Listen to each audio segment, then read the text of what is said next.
Hi, this is Usha. Welcome to Rathod's IS classes. Today in this lecture, we are going to see current affairs of 23rd March 2022. So let us have a brief introduction regarding those topics. So first topic, it is about a blow to equitable access to essential medicines. So actually it is mainly talking about TRIPS. Okay, TRIPS TRIPS, and it is mainly talking about IPR waiver regarding this COVID-19 vaccines. So this article is important from your health point of view, which mainly comes in the GS paper too. And next topic is regarding the National Land Monetization Corporation.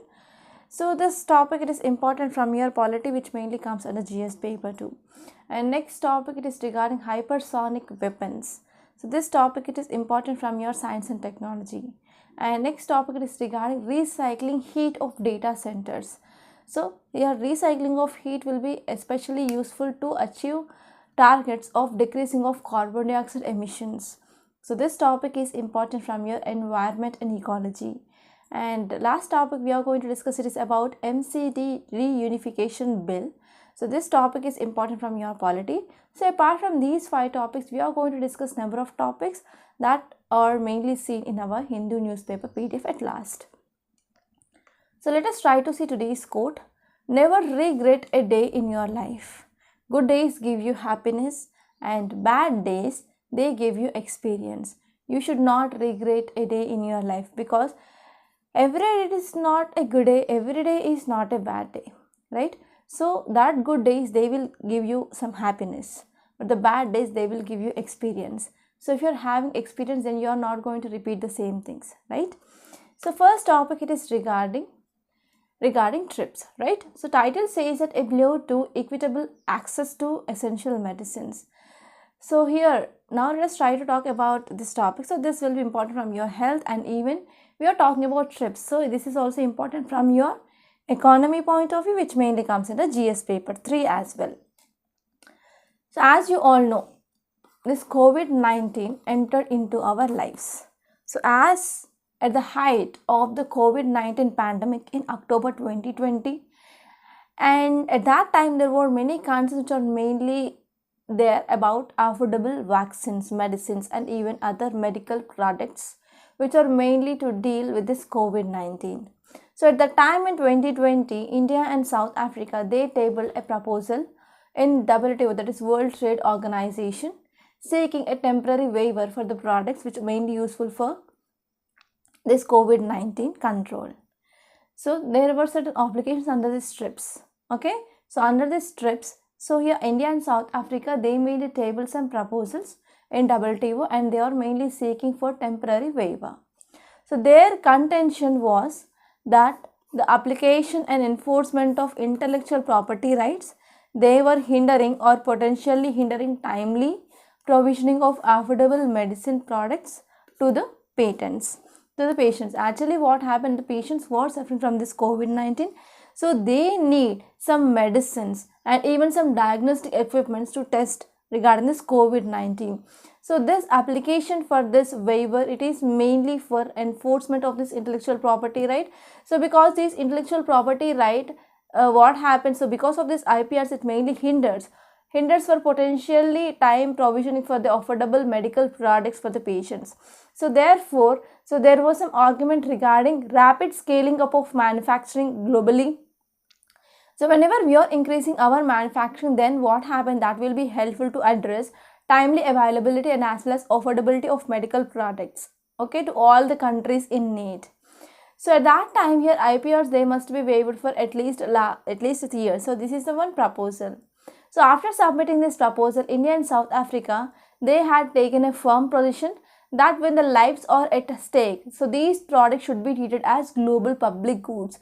So because of this COVID-19, which is mainly leading to increasing of transmission, and even it also led to increasing of number of deaths due to this COVID-19. So because of this, whenever people's life are at stake, then these products, they must be treated as global public good. So this is the thing which mainly said by India and as well as South Africa at that time. And after 18 months, nearly 164 members of this WTO World Trade Organization could not find a common ground on the waiver proposal. even as 63 developing countries they have becoming co-sponsor of the proposal, and another 44 countries they lent support on the floor for the moving of this proposal. But today about 14% of people in the low income countries they have received at least one vaccine dose, only 14%. But if you see on another side, we are having developed countries.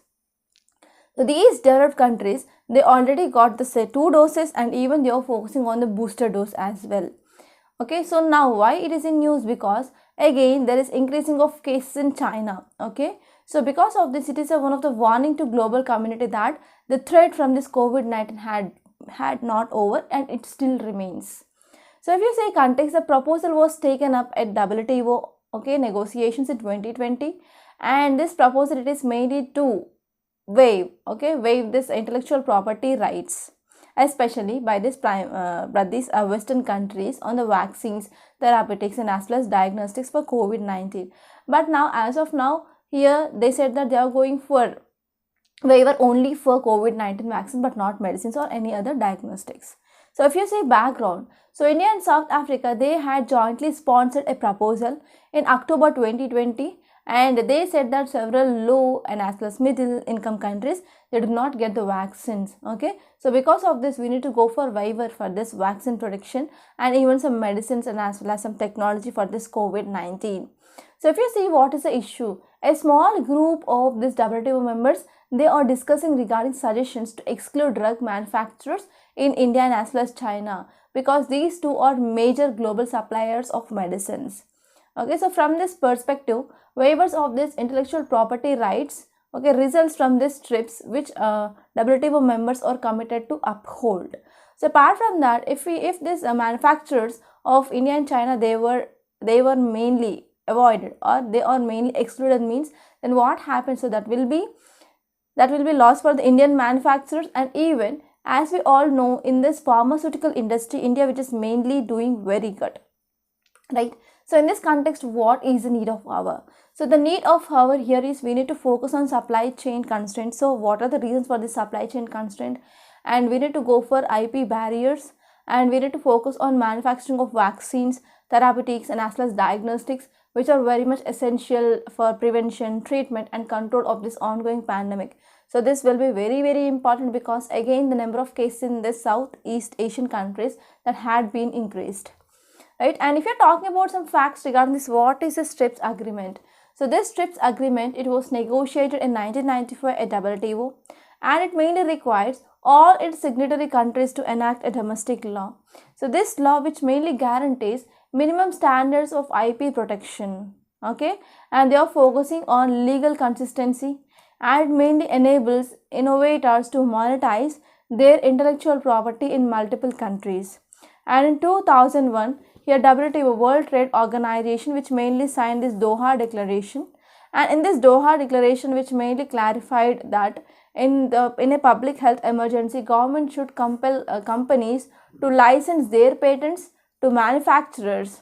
Okay, and this provision commonly referred as compulsory licensing. So compulsory licensing means nothing but the government of India which will allow this pharmaceutical company for manufacturing of drugs and as well as medicines without getting the license, okay, without getting permission from this patent holders.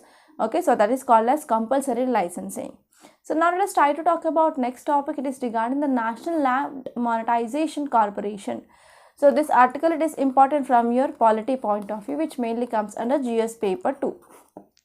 So now let us try to talk about context.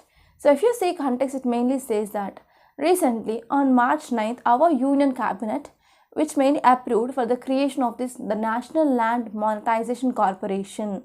Okay, it is a special purpose vehicle that our finance minister announced in our union budget to carry out monetization of government and surplus land holdings of public sector undertakings. So government is also having land, and even there is surplus land which is mainly holded by this public sector undertakings, right? So here through this special purpose vehicle, so here they can go for carrying of monetization of government and as well as excess land which is mainly procured or holdings of this public sector undertakings. So here if you're talking about what is this National Land Monetization Committee, so it will undertake surplus land asset monetization, okay, and it is like functioning as an agency, and it will be assisting and providing some technical advice to the center in this regard. So they can go for monetization of this land assets especially.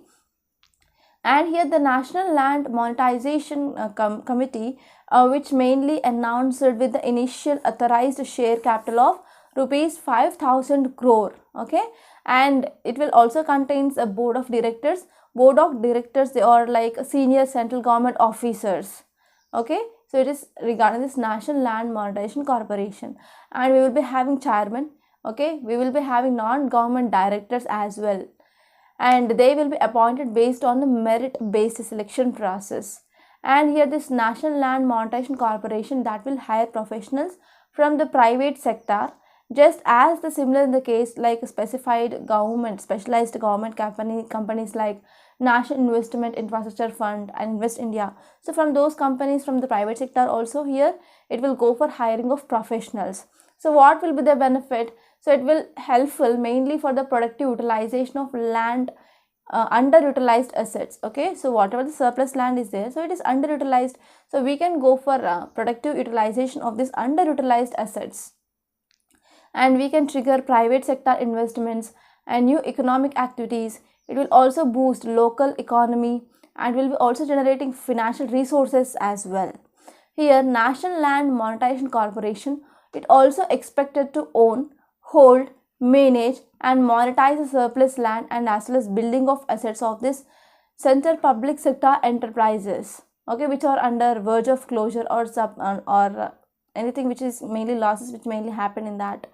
And it will be also speeding up the closure process of the central public sector enterprises, and it will be helpful for smoothing of disinvestment process as well.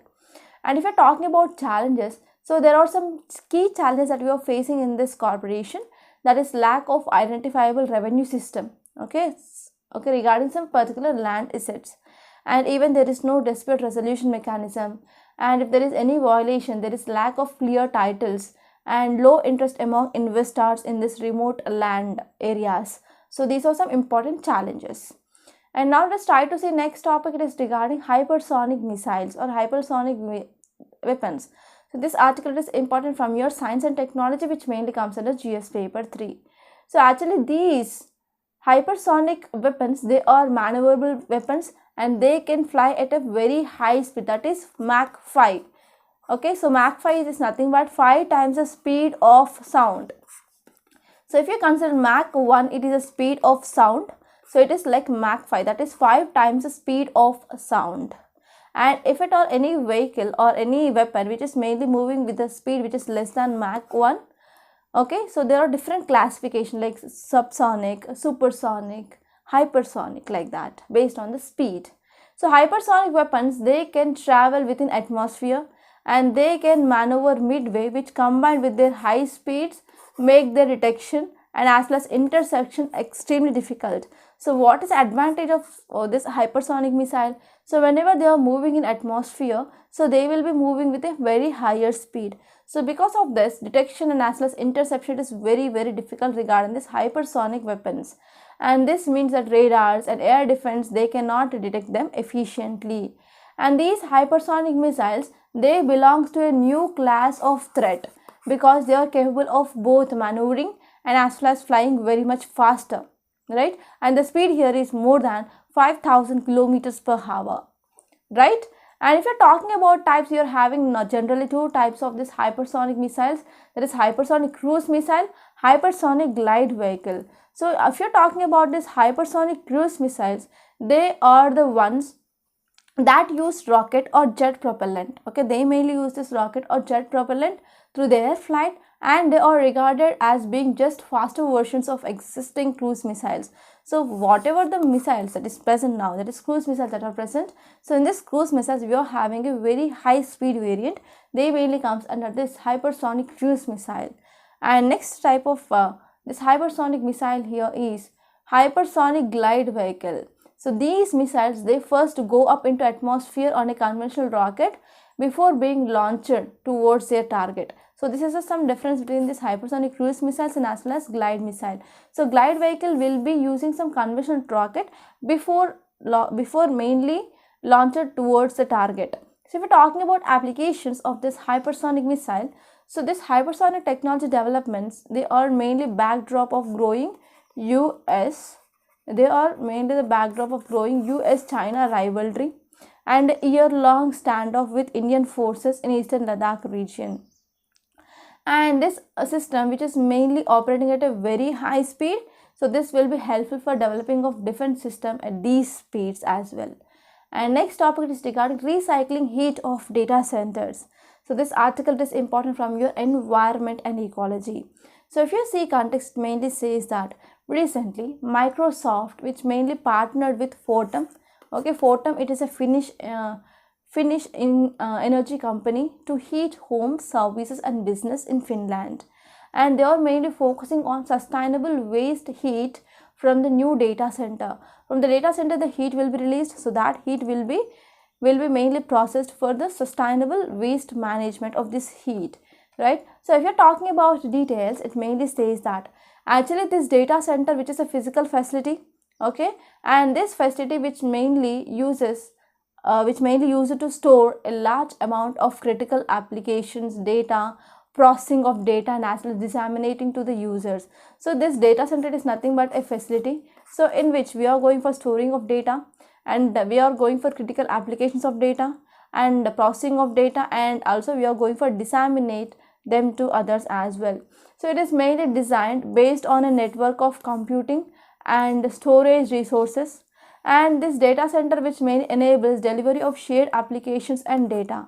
So if you're talking about some key components of this data center, they include routers, switches, firewalls, storage systems, application delivery controllers. So these are some important components of this data center. And many large data centers, they are located in a dedicated buildings.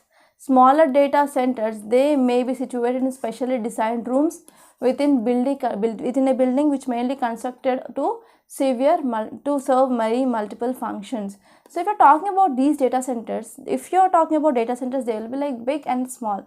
So normally the large data centers, they are located in a dedicated buildings, but some are very much small. So these small establishments, they may be situated in a specialized designed rooms, and these buildings must be constructed and they have to maintain a proper temperature, and they have to consume less amount of energy like that. So there are some multiple functions they need to be served. And if you're talking about data centers, they will be consuming normally large amounts of energy. So in this way, it is very much important to ensure physical structures that are well designed to insulate, and we need to maintain optimum temperature controls, and even we need to focus on energy efficiency as well.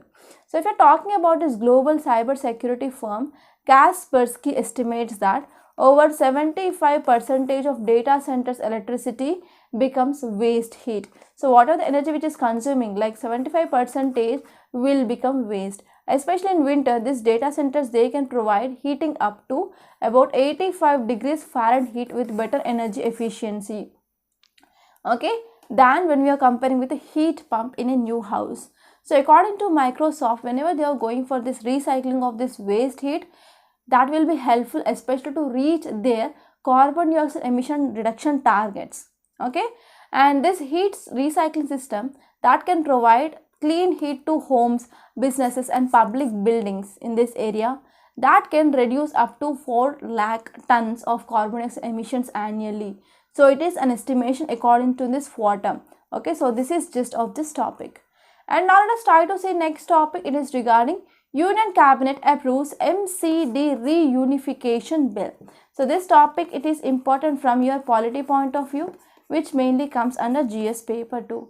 And from this MCD Reunification Bill, you can expect a prelims based question, right? So if you're talking about context here, Union Cabinet cleared a bill, and this bill which mainly proposes unification of 3 civic bodies in Delhi, okay. And this bill is Delhi Municipal Corporation Amendment Bill 2022, okay. So this is mainly expected to be tabled in this parliament in this week. So if you see details, it mainly says that the amendment proposed for the unification of this Municipal Corporation of Delhi, and they want to subsume, they want to combine South Delhi Municipal Corporation, North Delhi Municipal Corporation and East Delhi Municipal Corporation. They want to subsume these three things: South, North and East Delhi Municipal Corporation. Actually, this corporation which mainly trifurcated in year 2012. So the division of this corporation was uneven in terms of territorial divisions and as well as revenue generation.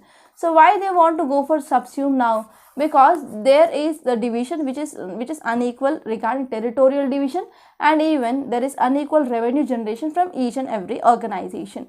So as a result, there is a huge gap of resources that is available in these three corporations. So this is according to the government source. So the source which also said that the gap which mainly widened over the time. So because of this, that led to increasing the financial difficulties of the civic bodies, and the corporations, they are not able to make even timely payments of salaries and retirement benefits to employees. Okay, so thereby they are mainly facing some serious impediments in maintaining of the civic bodies. So because of this, this is a bill which is mainly going to be tabled in Parliament in this week. And now let's try to see yesterday's questions. So first one is regarding temple entry movements. So now let us try to see statements. So attempts were made for opening the doors of temples for arvanas. Yes, arvanas. And next one is techniques developed in the course of national struggle were used. Yes. And it was Gandhian and nationalistic in its approach to fight caste oppression. Yes. So these three are correct regarding this temple entry movements. And next one is consider the following statements regarding dual system of administration in Bengal. So first one is, in this system of administration, Nawab of Bengal was a mere administrator without powers. Yes. And next one is, Diwani functions were exercised by the company. Yes. And Nizamat functions were exercised by Nawab of Bengal. So if you see the first statement here, it says that Nawab of Bengal was mere administrator. So here Nizamat functions are also under the control of company hands, but not in the Nawab of Bengal. So this statement is incorrect. So correct option will be 1 and 2 only. And these are today's questions. The first one is regarding Santal rebellion. So try to read these three statements and give me the correct option. And next one is regarding 1857 revolt. You have to see these four statements and give me the correct answer. So please give me the answers for these two questions in the comment box. And prelims, it is very near. I hope you are doing well. At least try to practice 50 to 60 questions every day, okay, to clear this prelims. And before seeing today's Hindu PDF, I want to make a small announcement. So we in Rathod IAS, we are going to come up with this mains answer writing practice course of 1 year in April 1st week. And there are many unique features for this course. We are giving you weekly targets, and based on that weekly targets, we are giving you daily one question, mains question. And you have to write that answer and you have to send to our email ID so that there will be evaluation. And we provide you one-to-one mentorship, and we are also providing model answer. So in this course, it will be very helpful to cover your GS1, GS2, GS3, GS4 within 1 year. I will ensure you that each and every topic which is covered in this course, right? And the new batch which is going to be started from April. So if you are interested, so please enroll to this course. This will be very useful, and registrations will be opened in this March last week. Right, and apart from that, we are also going to launch this pen drive course for this UPSC entire foundation, GS Foundation 2023. So this course, it is very useful because we are dealing with each and every topic in a very great detail, and we are focusing on conceptual clarity. And these are recent videos. Actually, videos are still going on, recordings are still going on, and we are covering recent current affairs, prelims questions based on those topics, and even mains questions. So if you want to take even single subjects like economy, history, geography, polity, international relations, we are also providing you the single modules. So this will be very useful. So if you want to talk to me regarding these courses, you can call me on this number 8074765513.